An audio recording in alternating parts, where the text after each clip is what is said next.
خصوصا على سيد الرسل وخاتم الأنبياء. نشهد أن لا إله إلا الله وحده لا شريك له ونشهد أن محمدا عبده ورسوله. أما بعد أعوذ بالله من الشيطان الرجيم. بسم الله الرحمن الرحيم. واتخذوا من مقام إبراهيم مصلى وعهدنا إلى إبراهيم وإسماعيل أن طهر بيتي للطائفين والعاكفين والركع السجود.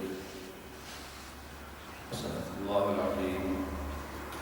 سبحان ربك رب العزة عما يصفون وسلام على المرسلين والحمد لله رب العالمين.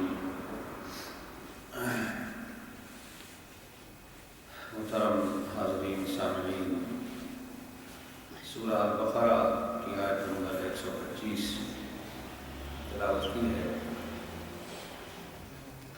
بسم اللہ رب العزت کا ارشاد ہے کہ مقام ابراہیم کو نماز کی جگہ بنا لو، اور ہم نے ابراہیم اور اسماعیل علیہ السلام سے یہ عہد لیا کہ وہ میرے گھر کو پاک رکھیں، طواف کرنے والوں کے لیے اور اعتکاف کرنے والوں کے لیے اور نماز پڑھنے والوں کے لیے. یہاں پہلے مقام ابراہیم کا تذکرہ ہے. مقام ابراہیم سے مراد وہ پتھر ہے جس کو بیت اللہ کی تعمیر کے وقت ابراہیم علیہ السلام نے استعمال کیا تھا، اور جس پر آپ کا نشان قدم پڑ گیا تھا. انس بن مالک کہتے ہیں کہ ہم نے ابراہیم علیہ السلام کے پاؤں کا نشان خود دیکھا ہے. عام طور پہ پتھر کے اوپر کھڑے ہونے سے پیر کا نشان نہیں پڑتا، لیکن یہ ابراہیم علیہ السلام کا معجزہ تھا کہ ان کا نشان قدم پتھر کے اوپر جم گیا، اور وہ آج تک موجود ہے. اور اس وقت بھی وہ مقام ابراہیم پتھر جو ہے وہ بیت اللہ کے صحن میں موجود ہے. ایک تو مقام ابراہیم کا یہ مطلب ہے. دوسرا ایک اور مطلب عبداللہ بن عباس نے بیان کیا ہے. وہ کہتے ہیں کہ مقام ابراہیم سے پورا حرم مراد ہے، اور شاید یہی وجہ ہے کہ پورے حرم میں آپ جہاں چاہیں طواف کی نماز پڑھ سکتے ہیں. تو یہاں پر مقام ابراہیم کو مصلی بنانے کا حکم دیا. مصلی کہتے ہیں جائے نماز، نماز کی جگہ مصلی کہا جاتا ہے. نبی رحمت صلی اللہ علیہ وسلم نے جب حجۃ الوداع جسے کہتے ہیں حج کیا، تو طواف کے بعد آپ یہاں آئے اور مقام ابراہیم کے پاس کھڑے ہو کر آپ نے یہ آیت تلاوت کی، واتخذوا من مقام ابراہیم مصلی. اور پھر اس پتھر کے پیچھے کھڑے ہو گئے، بیت اللہ کی طرف منہ کر کے آپ نے 2 رکعت نماز پڑھی. یہ نمازوں کا جو سلسلہ ہے اسلام میں، یہ واحد نماز ہے جو واجب ہے. باقی یا تو فرض نمازیں ہیں یا نوافل ہیں، اور کوئی قسم نماز کی نہیں ہے. تو یہ فرض نمازیں وہ ہیں جو اللہ تعالیٰ نے 5 وقت کے لیے فرض کی، اور نفل نمازیں وہ ہیں جو ان فرضوں کے علاوہ نبی صلی اللہ علیہ وسلم نے اپنی زندگی میں پڑھی. کسی کو ہمیشہ پڑھا اور کسی کو کبھی پڑھا کبھی نہیں پڑھا، تو وہ سب نوافل ہیں جن کو ہم سنتیں کہتے ہیں. وہ سب نفل نمازیں ہیں. سنت اس کو اس لیے کہا جاتا ہے کہ وہ رسول اللہ صلی اللہ علیہ وسلم نے وہ کام کیا ہے. پیغمبر علیہ السلام نے جو کام کیا ہو وہ سنت کہلاتا ہے. تو اس معنی کے لحاظ سے اس نماز کو سنت کہتے ہیں، ورنہ حقیقت میں وہ سب نفل نمازیں ہیں۔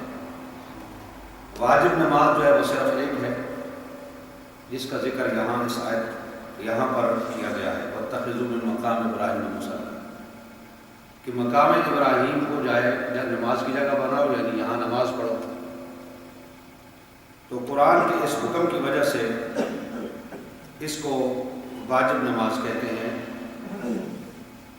باقی ائمہ کے نزدیک شاید یہ سنت ہے یہ نماز، لیکن احناف کے نزدیک یہ واجب ہے، اور میں سمجھتا ہوں کہ اس کا واجب ہونا ہی درست ہے، اس لیے کہ اس کا حکم قرآن میں موجود ہے۔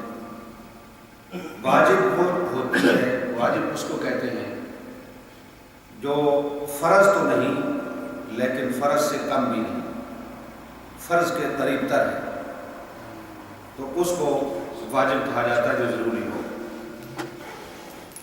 عام طور پر لوگ اس نماز کو جو طواف کے لیے 2 رکعتیں پڑھی جاتی ہیں، عام طور پر لوگ اس کو طواف کے 2 نفل کہتے ہیں، یہ غلط ہے۔ یہ طواف کے 2 نفل نہیں ہیں، بلکہ یہ طواف کی نماز ہے، یہ نماز نفل نہیں ہے۔ نفل نماز وہ ہوتی ہے جسے آپ چاہے تو آپ پڑھیں اور چاہے تو آپ چھوڑ دیں، اس کے چھوڑنے میں کوئی حرج نہیں ہے، نفل وہ ہوتا ہے۔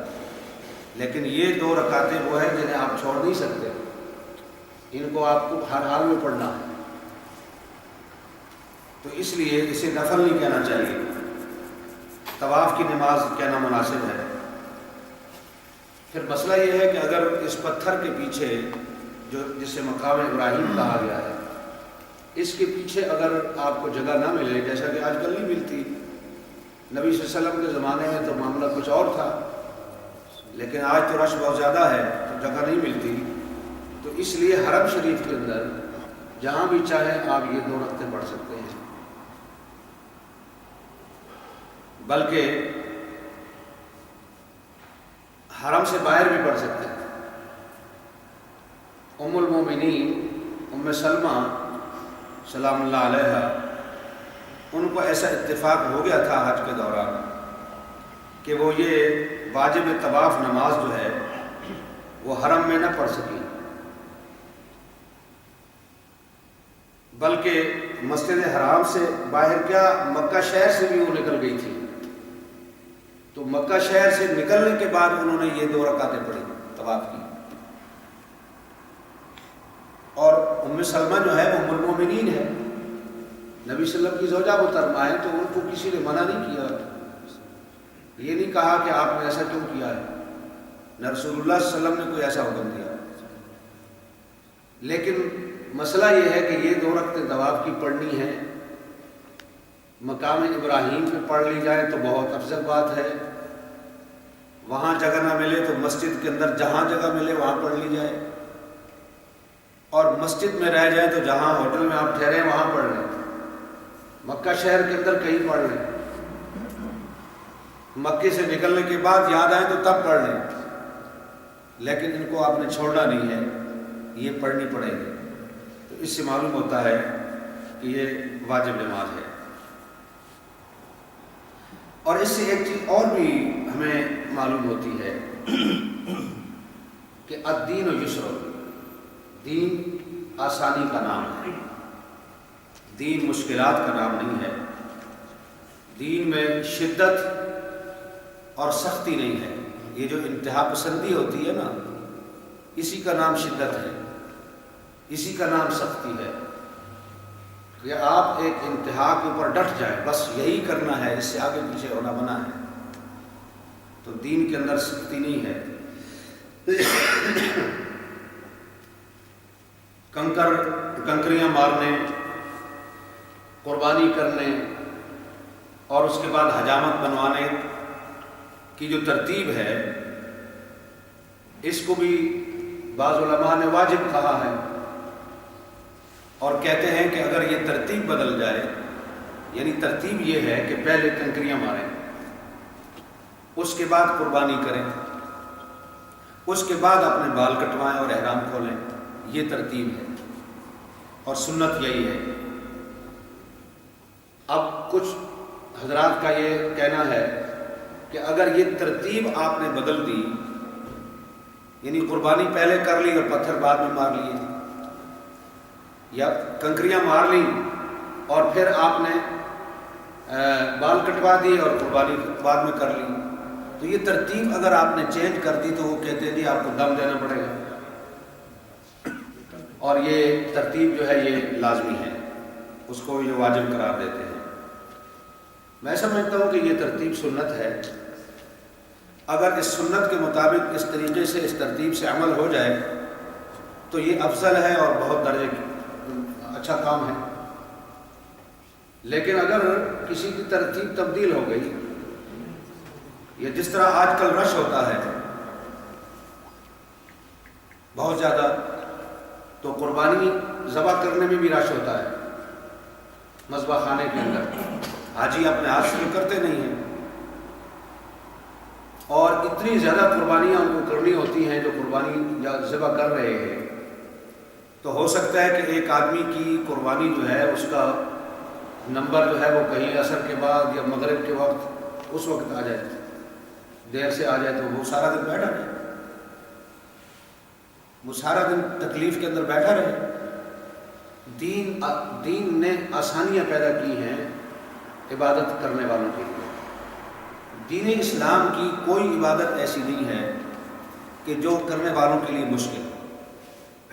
اگر لوگ اپنے اوپر خود سختیاں پیدا کر لیں اور خود اپنے آپ کو مشکلات میں ڈالیں تو اس میں دین کا کوئی قصور نہیں ہے، اسلام کا قصور نہیں ہے، تو غلطی تو لوگوں کی اپنی ہوگی۔ کہ جس طرح موسیٰ علیہ السلام کی قوم کو یہ کہا کہ تم گائے ذبح کر دو، اب یہ ایک عام حکم تھا، کوئی گائے پکڑ کے بس ذبح کر دو اللہ کے نام پہ، تو خدا کا حکم پورا ہو جاتا، لیکن انہوں نے اپنے لیے خود سختیاں پیدا کی، سوالات کر کے گائے کیسی ہو، اس کا رنگ کیسا ہو، اس کی عمر کتنی ہو، اس نے کام کیا ہو کہ نہ کیا ہو، تو یہ مشکلات انہوں نے اپنے لیے خود کھڑی کی۔ جو وہ مشکلات کھڑی کرتے گئے وہ مشکلات کے اندر مبتلا ہوتے گئے۔ اگر وہ ایسا نہ کرتے تو ان کے لیے بڑا آسان تھا کہ جب کہا گیا کہ گائے ذبح کرو تو کوئی گائے پکڑ کے وہ ذبح کر دیتے، بات ختم تھی۔ تو رسول اللہ صلی اللہ علیہ وسلم نے قدم قدم پر یہ بات سمجھائی ہے، اپنے قول سے، اپنے عمل سے، اپنے فعل سے، کہ لوگ دین سے دور نہ بھاگیں، دین کو اپنے لیے مصیبت اور مشکل نہ سمجھیں، تو دین کے ہر معاملے پر آسانی کے ساتھ جو ہے وہ عمل کیا جا سکے۔ تو میں یہ عرض کرنا چاہتا ہوں کہ یہ جو لوگوں نے اس ترتیب کو واجب قرار دیا ہے اور ترتیب بدلنے پر دم واجب کر دیا ہے، تو یہ علماء کا اپنا اجتہاد ہے، یہ رسول اللہ صلی اللہ علیہ وسلم کا حکم نہیں ہے، یہ علماء کا اپنا اجتہاد ہے۔ اور میں یہ سمجھتا ہوں کہ یہ ترتیب بدلنے سے کوئی دم واجب نہیں ہوتا، اس لیے کہ نبی علیہ الصلوۃ والسلام نے لوگوں کو اس کی اجازت دی۔ جن لوگوں نے حضور کے ساتھ حج کیا، پیغمبر کے ساتھ، تو وہ لوگ آئے، کسی نے کہا حضرت ہم نے تو ابھی کنکریاں نہیں ماری اور ہم نے قربانی کر ڈالی ہے۔ آپ نے فرمایا کوئی بات نہیں، آپ کنکریاں مار لو۔ تو کسی نے کہا جی کہ میں تو بال میں نے کٹوا دیے ہیں اور قربانی ابھی میری باقی ہے، میں نے تو قربانی کرنی ہے۔ فرمایا کوئی بات نہیں، اب کر لو۔ تو یہ وہ شریعت ہے جو قیامت تک کے لیے ہے۔ پیغمبر علیہ السلام نے ان غلطی کرنے والوں پر دم واجب نہیں کیا۔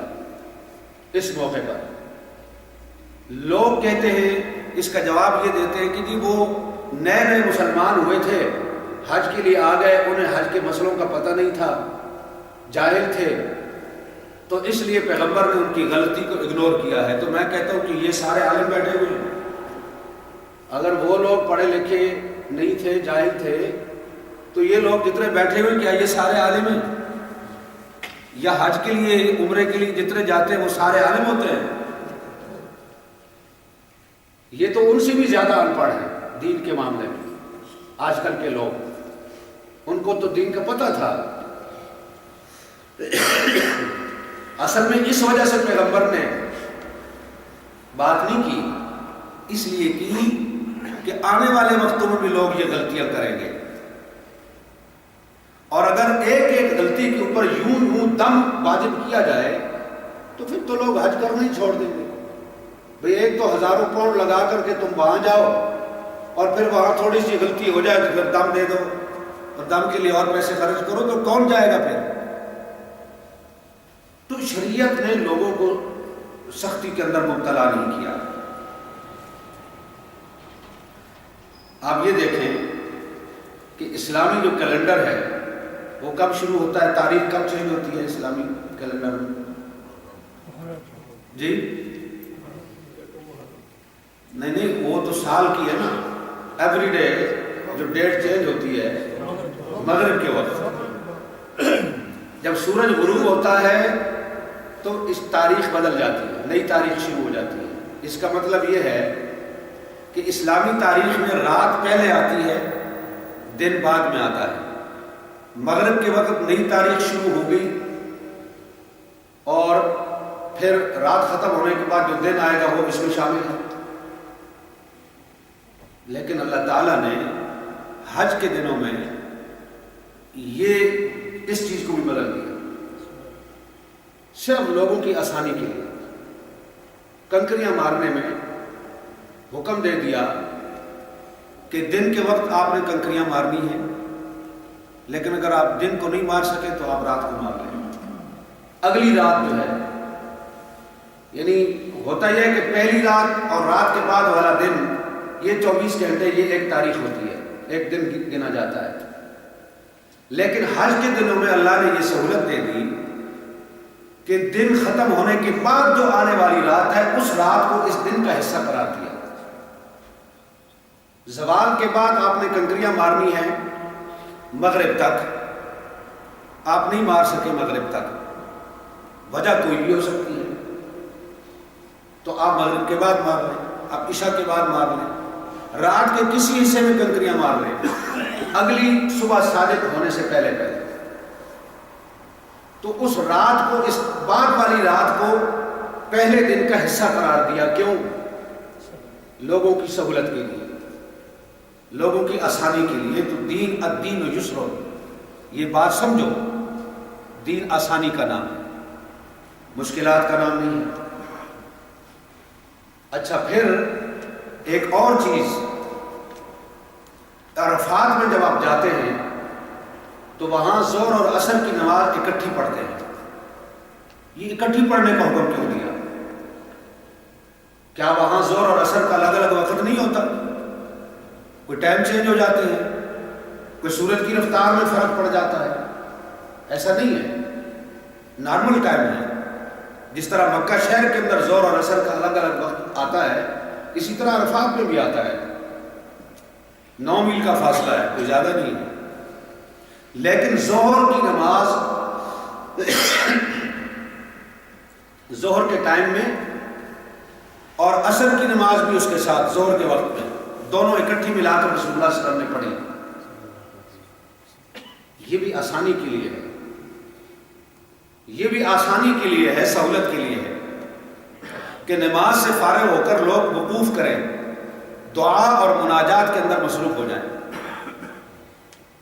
اب آدمی نے ظہر پڑھی ہے اور پھر اس کے بعد وہ وقوف کے اندر کھڑا ہو گیا ہے، ذکر اذکار دعا مناجات کو کر رہا ہے، اور وضو ٹوٹ بھی سکتا ہے، تو وضو ٹوٹ جائے تو کوئی حرج نہیں ہے وقوف کرتے ہوئے.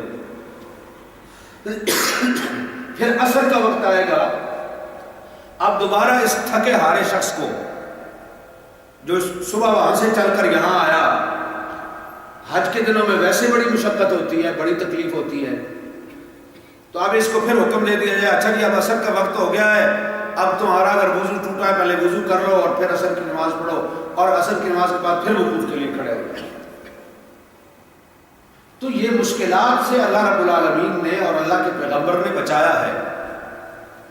ظہر اور عصر کو جمع کر لیا. اسی طرح مغرب عشاء کو مزدلفہ میں جا کے جمع کر دیا، دونوں نمازیں اکٹھی پڑھ لو، عرفات سے سفر کرو مزدلفہ کی طرف، آرام سے چلے جاؤ، کوئی ضرورت نہیں ہے راستے میں رکنے کی اور نمازیں پڑھنے کی اور نماز کی فکر کرنے کی۔ تو اللہ کہتا ہے نا کہ نماز تو ہماری ہے اور ہم ہی تمہیں حکم دے رہے ہیں کہ یہاں نہیں پڑھنی، بس چلتے جاؤ، اور وہاں جب پہنچ جاؤ تو جا کر عشاء شروع ہو جائے گی، عشاء کا وقت شروع ہو جائے گا، تو عشاء کے وقت میں پہلے مغرب پڑھ لو پھر عشاء پڑھ لو، درمیان میں کوئی سنت نہیں ہے، اور اس کے بعد سو جاؤ اور آرام کرو صبح تک۔ تو یہ ساری چیزیں، یہ سارے اعمال حج کے، یہ آپ کے لیے آسانی سہولت کے لیے ہے۔ شریعت نے تو یہاں تک حکم دے دیا کہ جو طواف زیارت ہے، جو پہلے دن کنکریاں مارنے کے بعد کیا جاتا ہے، وہ فرض ہے حج میں، وہ اگر نہ ہو تو حج نہیں ہوتا۔ تو طواف زیارت کے بعد جو سعی کرنی ہے صفا مروہ کی، وہ بھی لازمی ہے، وہ بھی اس کا حصہ ہے۔ تو سہولت کے لیے حکم دے دیا کہ تم منا جانے سے پہلے کوئی بھی نفلی طواف کر کے تو حج کی سعی کی نیت سے تم صحیح کر سکتے ہو۔ منا جانے سے پہلے کوئی بھی نفلی طواف کر لو اور اس کے بعد صحیح کر لو کہ میں یہ حج کی صحیح کر رہا ہوں اس نیت کے ساتھ، اور پھر بعد میں جب آپ طواف زیارت کے لیے آئیں گے تو آپ صرف طواف کر لیں، اب صحیح کی ضرورت نہیں ہے، رش ہوتا ہے، ازدحام سے بچنے کے لیے، رش سے بچنے کے لیے، تو یہ سہولت دے دی ہے۔ تو شریعت نے تو قدم قدم پر سہولتیں دی ہیں، اور ہمارے لوگوں نے مشکلات اپنے اوپر لاد دی ہیں۔ گروپ لیڈر جو ہوتے ہیں ان کے ساتھ مولوی بھی ہوتے ہیں گروپوں کے اندر، تو لوگوں کے ہاتھوں میں کتابیں پکڑا دی دعاؤں کی، طواف کرتے رہو اور یہ کتابیں کھول کے دعائیں پڑھتے رہو، اور خدا کے بندو دعا پڑھی نہیں جاتی، دعا مانگی جاتی ہے، قرآن پڑھا جاتا ہے، درود پڑھا جاتا ہے، پڑھنے کی چیزیں اور ہوتی ہیں، دعا کو پڑھا نہیں جاتا، دعا مانگی جاتی ہے۔ دعا کا معنی ہے پکارنا، پکارنا، تو دعا کا مطلب ہے اپنے رب کو پکارنا اپنی حاجات اور ضروریات کے لیے۔ تو کیا خدا کو معلوم نہیں تھا کہ وہ لوگ بھی مسلمان ہوں گے آنے والے دور میں کہ جو عربی کے الف بے سے واقف نہیں ہوں گے، جنہیں عربی آئے گی نہیں، ان کی زبان ہی نہیں ہے، تو وہ کس طرح عربی کے اندر دعائیں پڑھیں گے یہاں طواف میں اور حج کے دوران؟ تو یہ چیز نہ خدا نے لازم کی ہے نہ پیغمبر نے لازم کی ہے۔ ہمیں سمجھ نہیں آتی کہ لوگوں نے یہ کہاں سے نکالا، ہر چیز کے اندر رواج کو اور رسم کو داخل کر دیا گیا ہے۔ اور پھر اگر جب ہم حدیث کا مطالعہ کرتے ہیں تو ہمیں نبی علیہ الصلوۃ والسلام کے طواف میں صرف ایک دعا ثابت ہے، وہاں سے رکن یمانی سے مقام کے درمیان، حجر اسود کے درمیان تک، ربنا آتنا فی الدنیا حسنۃ وفی الآخرۃ حسنۃ وقنا عذاب النار، بس یہ دعا ثابت ہے نبی علیہ السلام سے کہ یہ آپ نے پڑھی ہے۔ باقی کوئی دعا بھی صحیح سند کے ساتھ پیغمبر علیہ السلام سے ثابت نہیں، آپ نے یہ دعا مانگی ہے وہاں سے۔ تو رکن یمانی سے لے کر حجر اسود کے درمیان سنت کے مطابق آپ یہ دعا مانگیں، ربنا آتنا فی الدنیا، اور مختصر دعا ہے، لمبی دعا بھی نہیں بتائی، اس لیے کہ دین اسلام جو ہے یہ صرف پڑھے لکھے لوگوں کے لیے نہیں ہے، صرف اہل علم کے لیے نہیں ہے، یہ تو ان پڑھ لوگوں کے لیے بھی ہے۔ تو جو اہل علم ہیں، جو پڑھے لکھے ہیں، وہ تو دعائیں رٹ لیں گے، یاد کر لیں گے اور ان کو دہراتے رہیں گے، لیکن جو لوگ ان پڑھ ہیں، اور آپ ذرا پاکستان میں، بنگلہ دیش میں، انڈیا میں، آپ ان ملکوں میں نظر ڈالیں، دیہاتوں کے رہنے والے مرد اور عورتیں وہ کس طریقے سے اس عربی کی لمبی لمبی دعاؤں کو یاد کر سکتے ہیں اور پڑھ سکتے ہیں۔ تو کیا خدا کو یہ معلوم نہیں تھا؟ خدا کو معلوم تھا، اسی لیے اللہ نے یہ چیز لازم نہیں کی۔ اور ایسی بات بھی نہیں ہے کہ رب العالمین صرف عربی زبان سمجھتا ہے اور اسے باقی زبانوں کی سمجھ نہیں ہے. تو لہذا شریعت تو آپ کو اجازت دیتی ہے کہ آپ طواف کے دوران قرآن جو یاد ہے وہ پڑھتے رہے، سنتے، سبحان اللہ الحمدللہ کہتے رہے، لا الہ الا اللہ پڑھتے رہے، درود شریف پڑھتے رہے، اور جو دعائیں آپ کو عربی میں آتی ہیں وہ آپ کرتے رہے، مانتے رہیں، اور اپنی زبان کے اندر آپ دعائیں مانتے رہیں جو آپ کی اپنی لینگویج ہے، جس میں آپ کو سہولت ہے. اپنی زبان میں آپ وہاں دعائیں مانگیں طواف کے دوران اپنی حاجت اور ضرورت کے مطابق. وہ جو عربی کی دعا آپ کو رٹوائی گئی ہے، اب پتہ نہیں اس کے اندر آپ کی ضرورت کا ذکر ہے یا نہیں، اس میں آپ کی حاجت شامل ہے یا نہیں. تو عربی کے الفاظ تو آپ وہاں رٹے ہوئے ادا کر رہے ہیں اور پتہ نہیں، اور آپ کی ضرورت کچھ اور ہے، آپ کی حاجت کچھ اور ہے جو آپ کو اور مانگنی ہے. تو اس لیے یہ سارے رواجات ہیں. جو لوگ حج پہ جا رہے ہیں وہ اس چیز کا خیال رکھیں کہ ان چکروں میں پڑھنے کی ضرورت نہیں ہے. چھوڑ دیجیے ان کتابوں کو کہ فلاں قدم پر یہ دعا ہے اور فلاں قدم پر یہ دعا ہے اور فلاں چکر میں یہ دعا ہے اور فلاں چکر میں یہ دعا ہے اور کعبے کے فلاں کونے پر یہ دعا ہے. کچھ بھی نہیں ہے، کچھ بھی نہیں ہے. ایک چیز بھی رسول اللہ سے ثابت نہیں ہے. یہ ساری بدعات ہیں، سب بدعات ہیں، سب باہر کی بات کی بناوٹی اور بنائی ہوئی چیز ہے.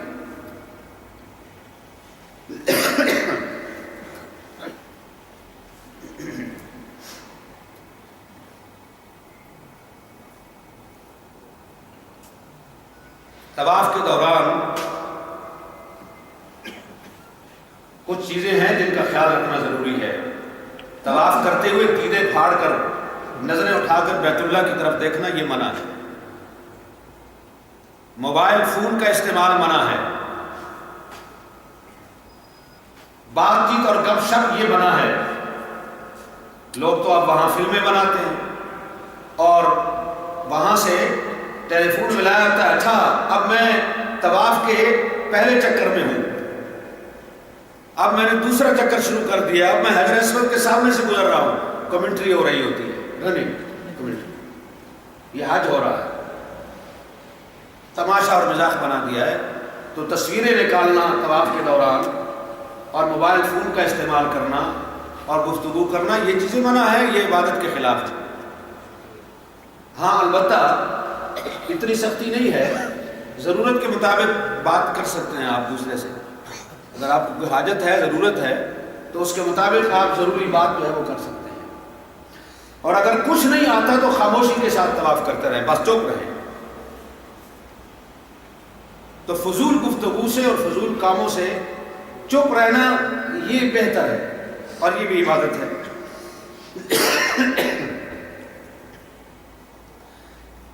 وہاں پر یہ جو آیت آپ کے سامنے میں نے رکھی ہے وَاتَّخِذُوا مِن مَقَامِ إِبْرَاهِيمَ مُصَلًّى وَعِدْنَا إِلَىٰ إِبْرَاهِيمَ وَإِسْمَاعِيلَ، تو اس کے اندر جو ترتیب بتائی ہے کہ اَطَّهِرَا بَيْتِيَ لِلطَّائِفِينَ وَالْعَاكِفِينَ وَالرُّكَّعِ السُّجُودِ، قرآن کی اس ترتیب سے پتہ چلتا ہے کہ باہر سے جانے والے مسلمانوں کے لیے بیت اللہ میں جب وہ پہنچے تو ان کے لیے نماز افضل نہیں ہے، ان کے لیے طواف افضل ہے.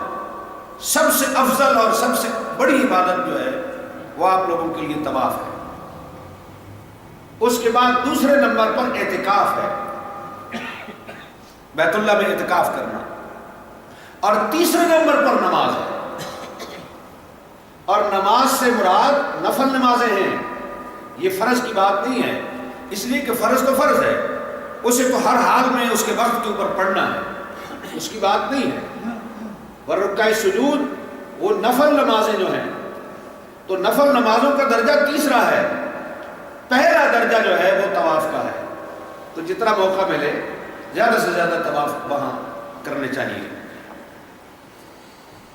لوگوں نے سختیاں خود بنا لی ہیں اور عبادت کو پیچیدہ اور مشکل بنا دیا ہے. اسلامی عبادات اور ان کے مسائل اور احکامات جو ہیں، جیسے میں نے عرض کیا کہ وہ مشکل نہیں ہیں، وہ ہر پڑھے لکھے اور ان پڑھ ہر ایک کے لیے ہیں، اور ایسے مسائل اور احکامات شریعت نے دیے ہیں جن کو ایک ان پڑھ آدمی جو ہے وہ بھی ان کو آسانی کے ساتھ سمجھ سکے اور یاد رکھ سکے۔ اس لیے گروپ لیڈروں اور پیشہ ور مولویوں سے نجات حاصل کیجیے، اور جانے سے پہلے مسائل سیکھ لیں۔ حج بڑا سمپل ہے، اگر اس کا میں خلاصہ آپ کو 2-4 منٹ میں بیان کر دوں کہ سب سے پہلے تو آپ نے احرام باندھنا ہے، اور مرد جو ہے وہ 2 چادریں باندھ لے، اور اس کے بعد 2 رکعت نماز پڑھے، اور نماز کے بعد اپنا سر ننگا کر دے اور حج کی نیت کرے، یا عمرے کی یا حج کی نیت کرے جس کے لیے وہ جا رہا ہے، اور نیت کرنے کے بعد تلبیہ کہہ دے، لبیک اللہم لبیک، تو یہ احرام ہو گیا۔ اور عورت جو ہے سلے ہوئے کپڑے پہنے اور سر سے پاؤں تک اپنے جسم کو ڈھانپ لے، اپنا چہرہ جو ہے یہ کھلا رکھے۔ اب ایک نئی چیز ایجاد کی گئی ہے کہ کچھ چیزیں یہاں وہ لگا دیتے ہیں تاکہ عورت جو ہے وہ نقاب اپنے چہرے پہ ڈال لے۔ شریعت نے اس چیز کا مکلف نہیں بنایا، یہ بھی علماء نے اجتہاد خود کیا ہے۔ اور آپ یہاں جو چیز مرضی لگا لیں، آپ تجربہ کریں، جمعے کے بعد آپ گھر جائیں، آپ تجربہ کریں خود، یہاں کوئی چیز لگا لیں اور اس کے بعد آپ پردہ ڈالیں، سوال ہی پیدا نہیں ہوتا کہ کپڑا آپ کے چہرے کے ساتھ ٹچ نہ کرے۔ اس لیے کہ 1-8 منٹ کے لیے تو آپ بیٹھے ہوئے یا کھڑے ہوئے نہیں ہیں، آپ نے 7 چکر لگانے ہیں، اور پھر صرف 7 چکر نہیں لگانے ہیں، آپ نے نمازیں پڑھنی ہے، آپ نے صحیح کرنی ہے، اور پتہ نہیں کتنے دن عورت نے وہاں احرام کے اندر رہنا ہے، رات دن اس نے گزارنے ہیں، کوئی 1-8 منٹ کی بات تو نہیں ہے۔ تو شریعت نے یہ سختی نہیں کی، مولویوں نے لاک دی ہمارے اوپر۔ عورت کو اپنا چہرہ ننگا رکھنا ہے حج کے دوران، اور شریعت نے عورت کو چہرہ ڈھانپنے کا حکم نہیں دیا، اور جو دیتے ہیں وہ سختی کرتے ہیں۔ حضرت عائشہ کی جو روایت پیش کی جاتی ہے کہ وہ یہ کہتی ہے کہ ہم طواف کرتے تھے تو جب کوئی غیر مرد آگے آ جاتے تھے تو ہم اپنا کپڑا آگے کر لیتے تھے۔ اس کا مطلب یہ نہیں ہے جو اب لوگوں نے نکال لیا ہے، اصل صورتحال یہ تھی کہ پیغمبر علیہ السلام کے زمانے میں رش نہیں تھا، لوگ تھوڑے تھے حج میں، اور عورتیں جو ہیں وہ مردوں کے ساتھ مل کر نہیں بلکہ مطاف جو ہے اس کے کنارے پر وہ چلتی تھی۔ اندر مرد ہوتے تھے مطاف میں، عورتیں کنارے پر چلتی تھی، اور کوئی مرد عورتوں کی طرف نہیں جاتا تھا اور کوئی عورت مردوں کی طرف نہیں آتی تھی۔ اس طریقے سے وہ طواف کرتے تھے۔ اب اگر اتفاقاً کوئی مرد گزرتا ہوا عورتوں کے سامنے آ گیا تو عورت فوراً جو ہے وہ اپنا کپڑا یوں آگے کر لیتی تاکہ وہ میرا چہرہ نہ دیکھے، اور جب وہ حضرت عائشہ کہتی ہیں جب وہ گزر جاتے تو ہم پھر کپڑا ہٹا دیتے۔ تو یہ وہ صورتحال تھی۔ آج صورتحال کیا ہے؟ آج تو ایسا ہو ہی نہیں سکتا کہ مرد جو ہے وہ اندر طواف کر رہے ہیں اور کنارے پر عورتیں چلیں۔ آج تو اتنا رش ہے کہ مرد اور عورتیں مکس ہوتے ہیں، تو وہ اور ہر وقت غیر مرد عورت کے سامنے ہوتے ہیں۔ حضرت عائشہ تو یہ کہتی ہیں کہ جب کوئی آتا تو ہم یوں کر لیتی، جب وہ چلا جاتا تو ہم ہٹا دیتی، اور انہوں نے کہا تم پرماننٹ اوپر ڈال دو، اس لیے کہ مرد تو ہر وقت سامنے ہے۔ یہ اس حدیث کی حضرت عائشہ کی جو روایت ہے اس کی غلط تشریح ہے، اس کی غلط تعبیر ہے، اس سے یہ بات نہیں نکلتی۔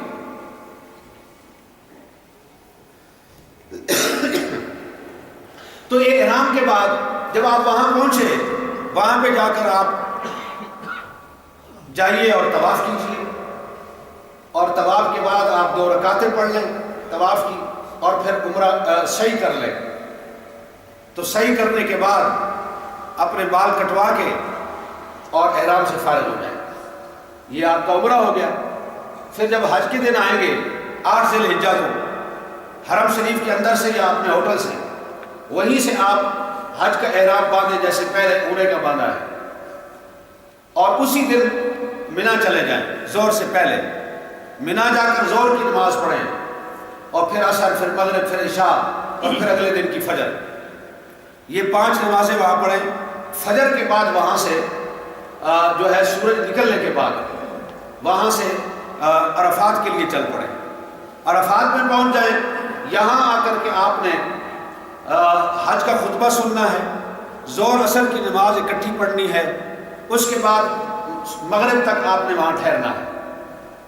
یہ کام ہے آپ کا وہاں. اور جب وہاں ٹھہر گئے تو اس کے اندر دعائیں ہیں، مناجات ہے، ذکر و فکر ہے، بس یہی ہے، اللہ کی یاد ہے، اور وہاں کیا کرنا ہے.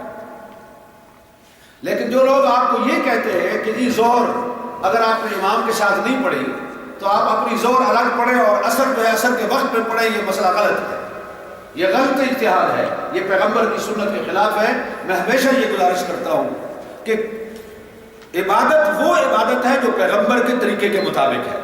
نبی علیہ السلام نے وہاں ظہر اور عصر اکٹھی پڑھی ہے تو ہمیں اکٹھی پڑھنی ہے. کون سا امام کیا فتویٰ دیتا ہے، کون سا مولوی کیا کہتا ہے، دین اماموں کی فتووں کا اور مولویوں کے فتوے کا نام نہیں ہے. دین وہ ہے جو پیغمبر نے پیش کیا ہے اور جس پر نبی نے عمل کر کے دکھایا ہے. پیغمبر علیہ السلام نے ظہر عصر اکٹھی پڑھی ہے، بس آپ کو پڑھنی ہے. اور اس کے بعد مغرب تک رہنا ہے، مغرب سے پہلے نہیں نکلنا. مغرب کے بعد وہاں سے چل پڑے مزدلفہ کے لیے. راستے میں نماز نہیں پڑھنی. مزدلفہ جب پہنچ جائیں گے تو وہاں عشاء کا ٹائم شروع ہو جائے گا. آتے ہی پہلا کام یہ کریں کہ پہلے مغرب کی نماز، اس کے بعد عشاء کی نماز پڑھے اور پھر سو جائے. پھر سونا ہے، یہاں جاگنا نہیں ہے. پیغمبر علیہ السلام نے مزدلفہ میں تہجد کی نماز بھی نہیں ادا کی، آپ نے چھوڑ دی اور آرام کیا، کیونکہ اگلے دن بڑا مشکل کام ہے. فجر کے وقت اٹھے علی صبح، تو ارلی مارننگ علی صبح فجر کے پہلے ٹائم میں نماز فجر ادا کریں اور اس کے بعد وقوف کریں. کچھ دیر کے لیے کھڑے ہو کر مناجات کریں، دعا مانگیں، اور پھر سورج نکلنے سے پہلے یہاں سے چل پڑے مینا کے لیے. اور یہیں سے آپ نے کنکریاں چن لینی ہے. پہلے دن کے لیے 7 ہیں، دوسرے دن کے لیے 21 ہیں، تیسرے دن کے لیے بھی 21 ہیں، اور احتیاط کے طور پر آپ چوتھے دن کے لیے 21 اور کچھ 8-10 فالتو بھی لے لیں ساتھ میں. ہو سکتا ہے آپ کو ضرورت پڑ جائے بعد میں. تو پہلے دن 7 کنکریاں بڑے شیطان کو جبرہ عقبہ کو ماریں اور پھر چلے جائیں. یہ زوال سے پہلے ہے. دوسرے دن زوال کے بعد آپ نے تینوں کو ترتیب کے ساتھ 7 کنکریاں مارنی ہے اور یہیں مینا میں رہنا ہے اور کوئی کام نہیں ہے. تیسرے دن بھی آپ نے یہی کام کرنا ہے، تینوں کو مارنی ہے. تیسرے دن تیسرے جمرے کو کنکریاں مارنے کے بعد مکہ چلے جائیں. سورج غروب ہونے سے پہلے پہلے مینا کی حد سے نکل جائیں. اگر آپ سورج غروب ہونے سے پہلے مینا کی حد سے نہیں نکلے تو پھر یہ رات آپ مینا میں ٹھہرے اور چوتھے دن پھر آپ کو کنکریاں مارنی پڑیں گی. اور اگر آپ سورج غروب سے پہلے نکل گئے تیسرے دن یہاں سے تو پھر چوتھے دن کی رمی نہیں ہے، بس یہ 3 دن کی کافی ہے. یہاں جتنے اعمال تھے وہ پورے ہو گئے. اور پہلے دن کنکریاں مارنی ہے، قربانی کرنی ہے اور اپنے بال کٹوا کر احرام سے فارغ ہونا ہے. اور اس کے بعد آپ سیدھے مکہ چلے جائیں اور جا کر کے طواف زیارت کریں، جس کو طواف افاضہ بھی کہتے ہیں. یہ رکن، یہ فرض ہے حج کا. تو بس یہ ہو گیا، آج آپ کے تمام احکامات، حج پورا ہو گیا. پھر آپ جتنے دن مکہ کے اندر ہیں تو آپ زیادہ سے زیادہ طواف کرتے رہیں. کچھ لوگوں کو شوق اٹھتا ہے کہ میں عمرہ کر لوں. حج کے بعد عمرہ خلاف سنت ہے.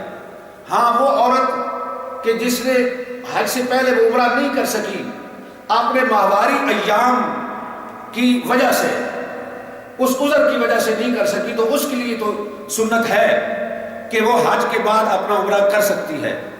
لیکن مجھے نہیں سمجھ آتی کہ حج کے بعد جو لوگ عمرہ کرتے ہیں وہ کہاں سے سنت انہوں نے اختیار کر لی. پیغمبر نے تو یہ کام نہیں کیا. نبی علیہ السلام نے عمرہ کیا ہے حج کے ساتھ، لیکن عمرہ پہلے کیا ہے اور اس کے بعد آپ نے حج کیا ہے. حضور کا حج جو ہے وہ حج قران تھا، تمتع نہیں تھا. ایک ہی احرام کے ساتھ آپ نے دونوں کام کیے ہیں. تو پیغمبر کی اتباع میں ثواب ہے، پیغمبر کی اتباع میں فضیلت ہے. پیغمبر کے طریقے سے ہٹ کر کام کرنا، میں نہیں سمجھتا کہ اس کے اندر کسی کو کوئی زیادہ اجر ملے گا اور کوئی فضیلت ملے گی. اس کے بعد ایک کام آپ کے ذمہ باقی ہے کہ جب آپ نے مکہ سے رخصت ہونا ہے تو رخصت ہونے سے پہلے طواف وداع کر لیجیے. یہ واجب ہے. اور اگر آپ کو رخصتی کے وقت طواف کا موقع نہیں ملا تو گھبرانے کی بات نہیں ہے. آپ نے کوئی بھی جو پہلے نفل طواف کیا ہے طواف زیارت کے بعد، تو اس نفل طواف کو اس طواف وداع کا قائم مقام بنایا جا سکتا ہے. وہی اس کا قائم مقام ہو جائے گا اور آپ کا طواف وداع ہو گیا. تو یہ بڑا سمپل حج ہے. سمجھ آیا یہ نہیں؟ کون سی مشکل چیز ہے اس کے اندر؟ کون سی ایسی بات ہے اس میں جو لوگوں کی سمجھ سے باہر ہو؟ تو ہر عبادت کو، ہر چیز کو اتنا پیچیدہ اور مشکل بنا دیا گیا ہے کہ لوگ آسانی کے ساتھ دین کی طرف آئیں ہی نہیں. یہی نمازوں کا حال ہے، یہی روزوں کا حال ہے، یہی تراویح کا حال ہے، یہی حج اور عمرے کا حال ہے. جتنی بھی عبادات ہیں، زکوٰۃ صدقہ ہے، ہر چیز کو ہم نے گمبھیر اور مشکل اور پیچیدہ بنا ڈالا ہے. تو الدین یسر، دین آسانی کا نام ہے، دین مشکلات کا نام نہیں ہے. اور آخری چیز، طہرا بیتیا للطائفین والعاکفین والرکع السجود. ہم نے عہد لیا ابراہیم اور اسماعیل سے کہ میرے گھر کو پاک رکھیں طواف کرنے والوں کے لیے، اعتکاف کرنے والوں کے لیے، نمازیں پڑھنے والوں کے لیے، یعنی عبادت گزاروں کے لیے جو مسجد میں آتے ہیں اللہ کی عبادت کے لیے. تو پاک رکھیں ظاہری نجاست گندگی اور غلاظت سے بھی، اور باطنی نجاست کفر اور شرک سے بھی اور بدعات سے بھی. آپ حرم شریف میں جا کر دیکھیں ہو کیا رہا ہے. جیسے میں نے عرض کیا کہ طواف کے دوران جو ہے وہ فلمیں بن رہی ہیں اور پیچھے گھروں کے ساتھ جو ہے وہ باتیں ہو رہی ہیں کہ ہم اب زمزم پی رہے ہیں اور اب ہم صحیح کر رہے ہیں اور اب ہم فلاں چکر کاٹ رہے ہیں. تو یہ کیا ہے؟ یہ بدعات نہیں، یہ سب خرافات ہے. انطہرا بیتی، میرے گھر کو پاک رکھیے ظاہری گندگی سے بھی اور باطنی گندگی سے بھی. اور قرآن کہتا ہے فی بیوت اذن اللہ ان ترفع، مسجدیں جتنی بھی ہیں وہ سب اللہ کے گھر ہیں. تو اسی طرح دنیا کی ہر مسجد کو پاک اور صاف رکھنے کا حکم ہے. اسی لیے کہا کہ جو دیوانے اور چھوٹے بچے معصوم جن کو شعور نہیں ہے انہیں مسجدوں میں نہ لے کے آؤ. اسی لیے کہ جو دیوانہ ہے وہ تو پاگل ہے، اسے پتہ ہی نہیں ہے میں نے کیا کرنا ہے، اور چھوٹا بچہ اس کو بھی شعور نہیں ہے. تو ان کو اس لیے روکا گیا کہ کہیں وہ مسجد کے اندر گندگی اور پیشاب نہ کر دیں، مسجد کو گندا نہ کر ڈالیں. اب اس کو لوگوں نے کیا مانا پہنا لیے. بچہ مسجد میں داخل ہوا اور لوگوں کو کہا ہوئے اس کو کیوں لے کے آئے ہو، نکالو اس کو، یہ ہماری نماز خراب کر رہا ہے. اللہ کے بندو، پیغمبر نے جو حکم دیا وہ اس لیے دیا کہ یہ لاشعور بچہ کہیں پیشاب کر کے گندا نہ کر دے. اور آج کل تو بچوں کو نیپی باندھی ہوئی ہوتی ہے تو کوئی فرق ہی نہیں پڑتا. تو یہ معاملات جو ہیں تھوڑی سی انسان عقل بوجھ رکھتا ہو تو اس کو سمجھ سکتا ہے اور بآسانی سلجھایا جا سکتا ہے. ہمارے بچے مسجدوں میں نہیں آئیں گے، کلبوں میں جائیں گے، روڈوں پر پھریں گے، آوارہ گردی کریں گے، ٹاؤن کے اندر گھومیں گے. تو کیا وہاں ان کو ذلیل اور خوار کرنے کے بجائے بہتر نہیں ہے کہ وہ مسجد کے اندر آ جائیں؟ اور پھر بچوں کا کام ہے شور شرابہ کرنا، بات کرنا. یہ ان کی فطرت ہے بچوں کی، وہ بچہ ہی نہیں ہے کہ جو یہ کام نہ کرے. تو بڑوں کو کچھ تھوڑی سی سمجھ پیدا کرنی چاہیے اور اپنے اندر برداشت کرنی چاہیے کہ جس بچے کو اس کے ماں باپ آج لا رہے ہیں یہ کل بڑا بھی ہوگا. بچپن سے ایک نقش اس کے دماغ کے اندر بٹھا دیں خدا کے گھر کا اور عبادت کا اور نماز کا. وہ کھیل رہا ہے، دوڑ رہا ہے، بھاگ رہا ہے، لیکن لوگوں کو نماز پڑھتی بھی دیکھ رہا ہے اور یہ ساری چیزیں اس کے دماغ کی تختی پہ نقش ہو رہی ہیں. تو اس میں کوئی حرج نہیں ہے. منع اس لیے کیا گیا ہے وہ بچے یا وہ لوگ کہ جو مسجد کو گندا کریں، اس لیے حکم دیا ہے نا کہ آپ پیاز یا اس طرح کی بدبو والی چیز کھا کر کے نہ آئیں. لوگ سگریٹ پی کے آتے ہیں، نسوار ڈالتے ہیں، پان کھاتے ہیں، منہ سے بدبو آ رہی ہوتی ہے، ساتھ میں کھڑا ہوا نمازی اس کے منہ سے سمیل آتی ہے سگریٹ کی. یہ ساری چیزیں منع ہے. ان کی پرواہ نہیں ہے کہ میں خود کیا کر کے آ رہا ہوں. تو کہا کہ انطہرا بیتی، میرے گھروں کو پاک صاف رکھیے. گندگی اور غلاظت سے جو ہے وہ بچانا چاہیے. دارالعلوم دیوبند کی مسجد میں محدث تھے وہاں کے، وہ جو جمعہ کا خطبہ دے رہے تھے، تو اسی وقت انہوں نے بات کی. اب لوگ آدھی بات سنتے ہیں مولوی صاحب کی، آدھی نہیں سنتے، اور پھر باہر جا کر پروپیگنڈا ہوتا ہے آج مولوی صاحب نے یہ بات کی ہے. وہ بات کر رہے تھے کہ اللہ تعالیٰ نے مسجدوں کو صاف رکھنے کا حکم دیا ہے، بدبودار چیزیں کھا کے نہ ہو. تو یہ جو مزدور لوگ ہیں جو کارخانوں میں مزدوری کرتے ہیں یا اور کوئی مزدوری کا سخت کام کرتے ہیں، ظاہر ہے ہندوستان تھا گرم ملک ہے، پسینہ آتا ہے اور اس پسینے کی بدبو کپڑوں میں پھیل جاتی ہے. تو وہ یہ کہہ رہے تھے کہ جمعہ میں آنے سے پہلے نہا لو، کپڑے بدل لو، اور اگر دوسرے نہیں ہیں تو ان کو دھو لو، صاف کر کے آ جاؤ، کوئی خوشبو لگا کے آ جاؤ تاکہ دوسروں کو تمہارے بدبو اور پسینے سے تکلیف نہ ہو. تو یہ خاص کر مزدوروں کو یہ کام. تو ایک مزدور داخل ہو رہا تھا، اس نے کہا اچھا مولوی کو اتنی نفرت ہے ہم مزدوروں سے، ہم نماز نہیں پڑھتے اس کے پیچھے. نکل گیا. یعنی اس بیچارے نے آدھی بات سنی، آدھی سنی نہیں. بات پوری سنا کرو، مسئلہ پکاؤ. تو دین آسانی کا نام ہے، اور تمام اسلام کی عبادات جو ہے وہ آسان ہیں، ان کے اندر کوئی مشکلات نہیں ہیں. جن لوگوں نے اس کو مشکل بنا ڈالا ہے خدا کے لیے، ان سے جان چھڑاؤ. دین کو پیشہ بنا لیا گیا ہے، تو پیشہ ور لوگوں سے بچو. اللہ عمل کی توفیق دے. آخر دعوانا الحمدللہ رب العالمین.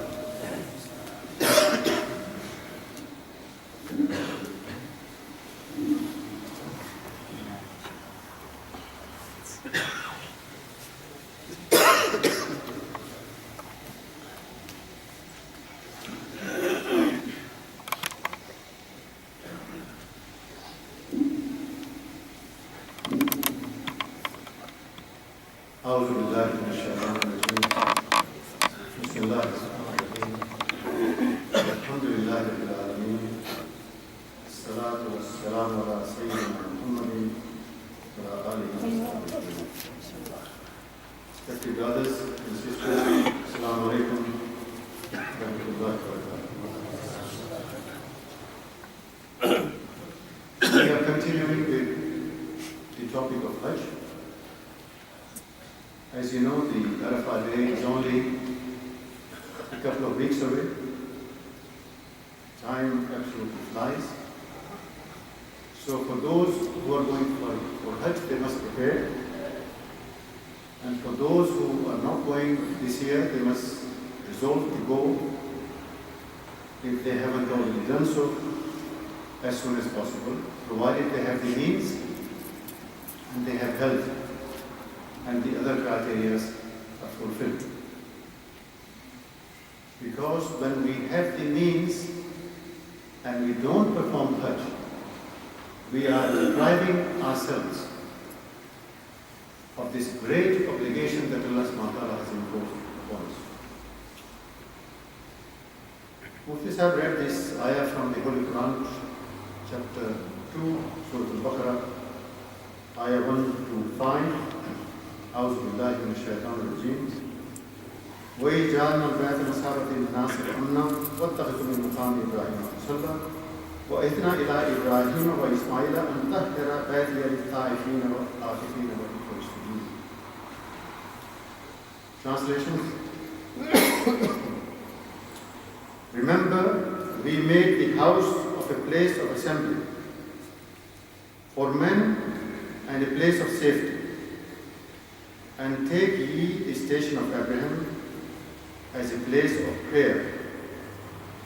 And we covenanted with Abraham and Ismail that they should sanctify my house for those who encompass it around, or use it as a retreat, or bow, or prostration.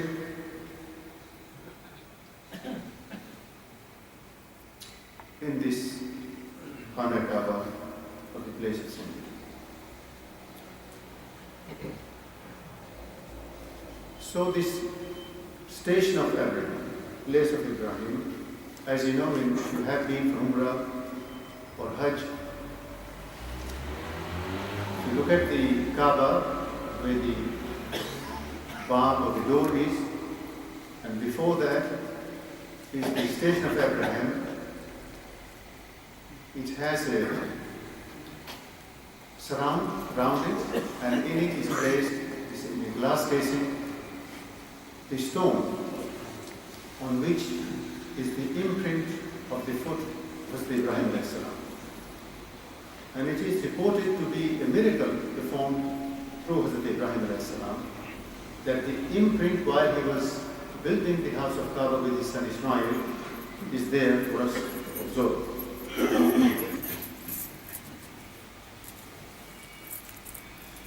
Now one, after having performed the tawaf, is required to pray 2 rak'ah nawafil by the station of Ibrahim. But it is not obligatory, because in the time of rush, one doesn't have to perform it there specifically, one can perform it anywhere in the vicinity of the Kaaba. And according to Mufti Sahib, he gave an example of the Salma radiallahu anha, who had not performed her 2 rak'ah, and she did so from outside Makkah. So that is also permissible.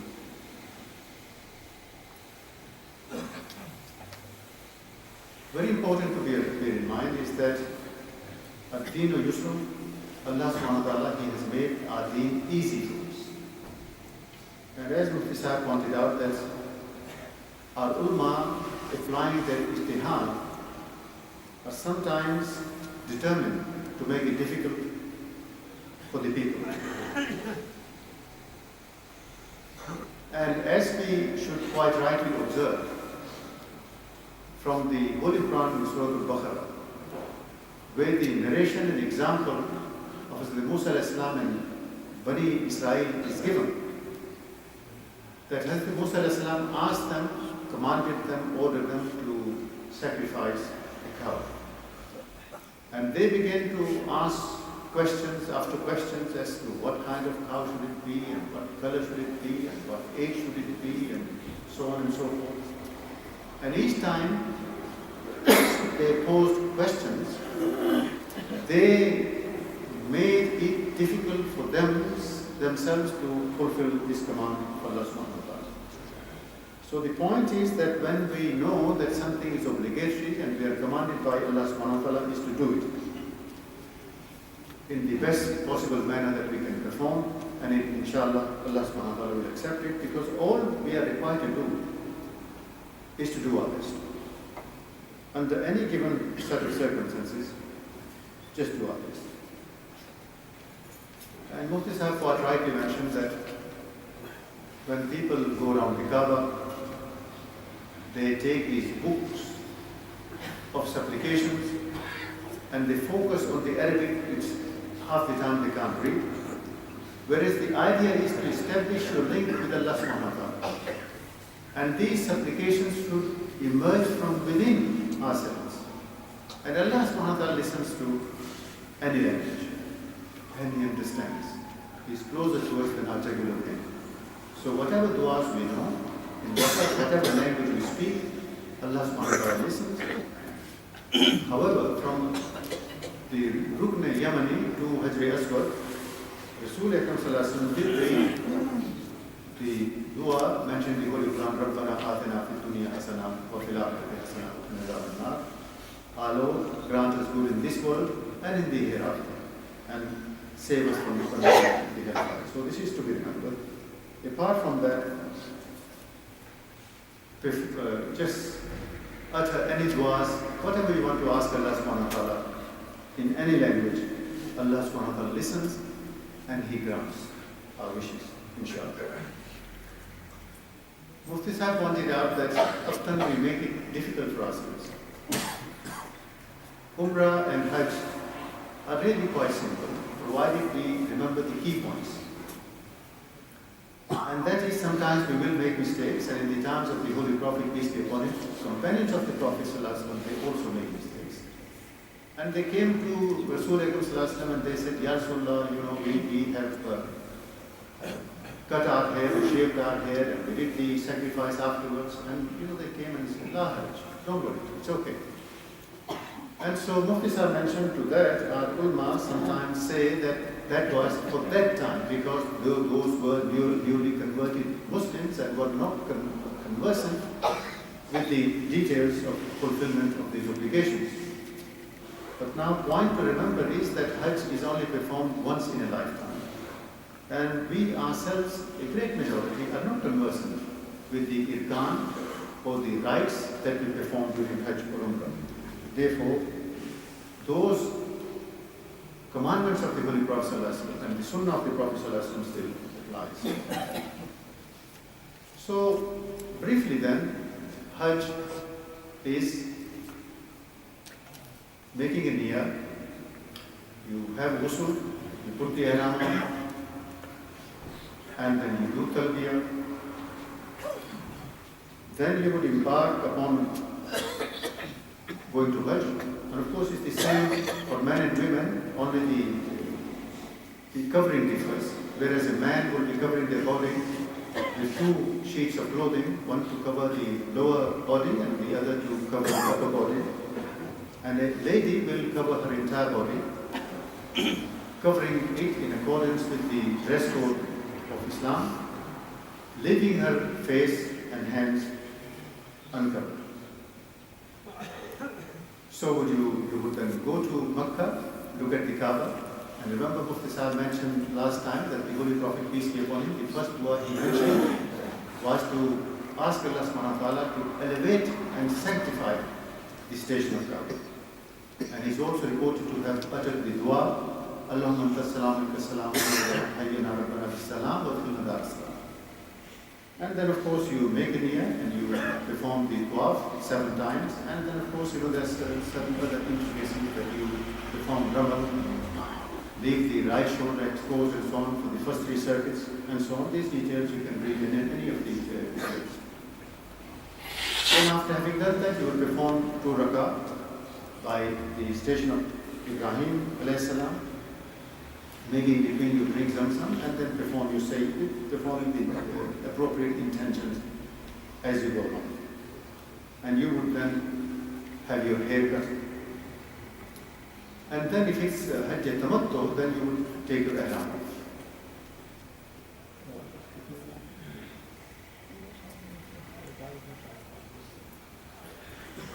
Okay, so on the 8th Zil Hajj then, you will again put your ihram on, and after Fajr you will go to Mina. In Mina then, you will do your Jamaan al-Qasr, Zuhur and Asr together, and you will do your Maghrib and Isha together. Fajr, you will read in Mina, and then embark upon your journey, which is about 9 miles from there to Arafat. You will stay in Arafat, listen to the khutbah, and perform your Zuhur and Asr together. Then, towards Maghrib time, you will then be going to Muzdalifah.